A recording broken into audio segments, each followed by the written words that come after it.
I swear to goodness gracious, man, everything I have learned about this dude over the past few days has been against my will. But last time we made a video talking about Quinn Hughes of the Minnesota Wild. It was in a pretty decently received video about him and Jessica Alba hanging out together, so that obviously was a pretty interesting discussion to dive into. Why not continue talking about Quinn Hughes and the presence that he shares with other celebrities, and also what him and some other notable captains around the NHL have been up to? Okay, I can't find the Jessica Alba video. It's somewhere out there.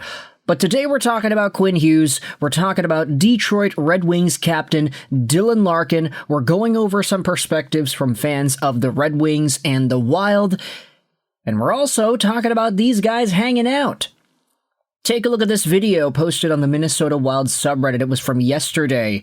Quinn Hughes rocking a J.J. McCarthy University of Michigan jersey at the Morgan Wallen concert in Ann Arbor.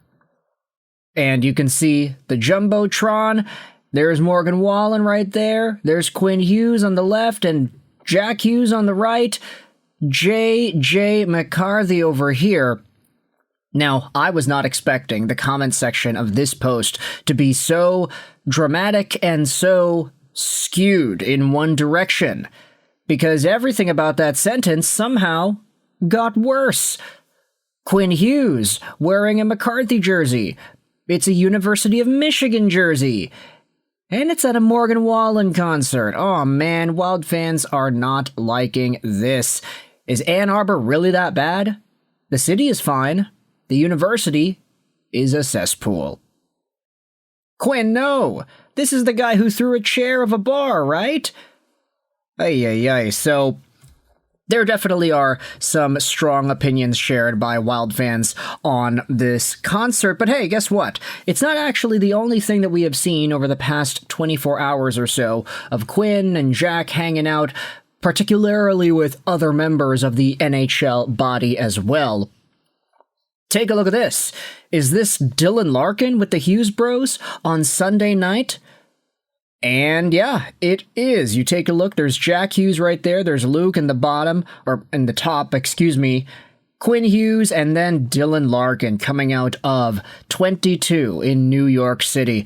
This video was second part of a pretty interesting night that was talked about on social media, where Quinn and Jack Hughes were trying to get into 22, trying to get into the... Okay, I gotta actually do my research. What is 22 in New York City? That's a great question. All right, a luxury boutique hotel, restaurant, and private members club. Is this the same thing? I guess it is. We'll just assume it is, eh? But Quinn and Jack were getting kind of bossed around by this big bodyguard here in front, and he was like commanding them to move over there. Obviously, the Hugheses are not big dudes. They're like normal sized human beings and kind of small for hockey players' size. So obviously, they're kind of getting dwarfed by this gigantic bodyguard over there. Then they're seen talking to the attendant lady, saying that they have a party of like 7 people. And then they inevitably go in after the video cuts off. Quinn, he notices somebody is recording, and then he decides to start using his phone. So that's what happened.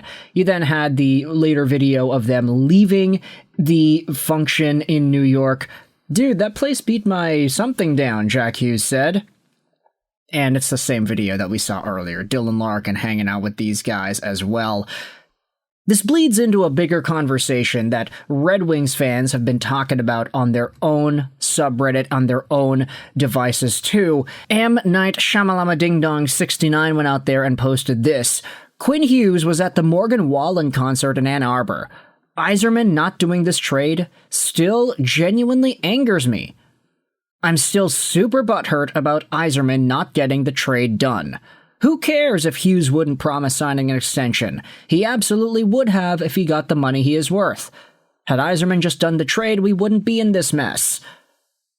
Now, honestly, I disagree with that. I don't think Quinn Hughes would have absolutely signed the contract if it was just at a high enough money amount. Like, I do think the Vancouver Canucks could have done the same thing. Oh, just offer Quinn 20 plus million. He wouldn't have stayed. Absolutely not. He wanted to go to a place where he feels like he's able to win. In Minnesota, they're a lot closer to doing that than the Detroit Red Wings are. And with Quinn being in a Red Wing sweater, yeah, it would have been a great story. He would have been representing local, after all. I mean, University of Michigan, Ann Arbor, right? But if the Wings would not have confidently given Hughes the team that he feels he could have won with, he would not have just absolutely signed as long as the money was high enough. It's very difficult to predict whether or not he would have been able to do that. And this comment was met with a lot of criticism on the Red Wings sub. Hindsight is 2020, but the real crime was taking Zadina instead of just drafting Hughes. Oh yeah, that does sting bad. Same with drafting Sebastian Cossa over Wyatt Johnston, and then years later wanting to trade for Johnston. Now, to be fair, Wyatt Johnston, nobody thought he would have been as good as he became. Wasn't he drafted in the second round? So every team in the NHL passed over him once, in theory? Oh no, he was 23rd overall. Excuse me, I'm confusing my former Dallas Stars draft picks. Either way, there were some other conversations over here. How does that concert have anything to do with Quinn Hughes coming to Detroit? He has continued ties to Michigan and wanted to come to Red Wings Town. Him being at the concert shows that, probably why OP is mad. No, a lot of NHL players spend their summers in Michigan. That doesn't mean they want to play in Detroit. Yeah, that makes sense, eh? I mean, not necessarily saying it one way or the other, but the fact that Hughes is consistently around the Michigan bubble does have to sting at some point. Nah, Hughes would have been great, but he wasn't planning on signing long-term, and giving up Simon Edvinsson to rent him would have been horrible. This other reply says, I'm more annoyed that the Minnesota Hughes trade cleaned out the cabinet for a Larkin trade. I would have happily taken Zeev Bulyam, Danila Yurov, and a first or two, or Rossi plus a roster player and a first or two, or Zeev, Rossi, and a smaller piece. Heck, for the Quinn Hughes package, I would have sent something else back with Larkin. Of course, one follows the other, and the Larkin to Minnesota thing might not be as strong if Hughes isn't there in the first place, but meh. You know, that's a pretty interesting element to this entire situation that I hadn't really thought about until now. If the Quinn Hughes trade to Minnesota doesn't happen, it's probably a lot easier for Minnesota to trade for Dylan Larkin, right? Having a Bulyam or a Ogren, a first-round pick, a Rossi available to Stevie Y would have made the Larkin trade talks a lot more interesting. But then again, it's like, well, if Quinn Hughes isn't with the Minnesota Wild, maybe Dylan Larkin doesn't want to go there as much as he would have preferred to now. If Dylan Larkin asks out and Quinn is still in Vancouver, Larkin ain't putting the Vancouver Canucks on his short 3-team trade list, right? It would probably just be Florida, Vegas, and I guess Dallas, if you really wanted to stretch it that way. Larkin wanting to go to Minnesota is partly because the team is good and partly because Quinn Hughes is there, but also you got to acknowledge that a big part of the team being good is also due to the fact that Quinn Hughes is there. So in reality, Larkin's interest in going over to the Wild is probably like 75% due to Quinn Hughes' presence on that team. So yeah, it makes things very difficult because Quinn Hughes getting acquired by Minnesota also depleted them of assets that they could have used to acquire Dylan Larkin. So it's all full circle, is it not? You can let me know your thoughts in the comment section below. This was a very weird video and not really something that I think I want to do again. Celebrity gossip and following hockey players around in public just isn't really, like, enjoyable in my opinion, but this does feed into a bigger narrative with both of these players, so at the very least I think there's some substance behind it. You can let me know your thoughts in the comment section below. I hope you enjoyed this video. And bye.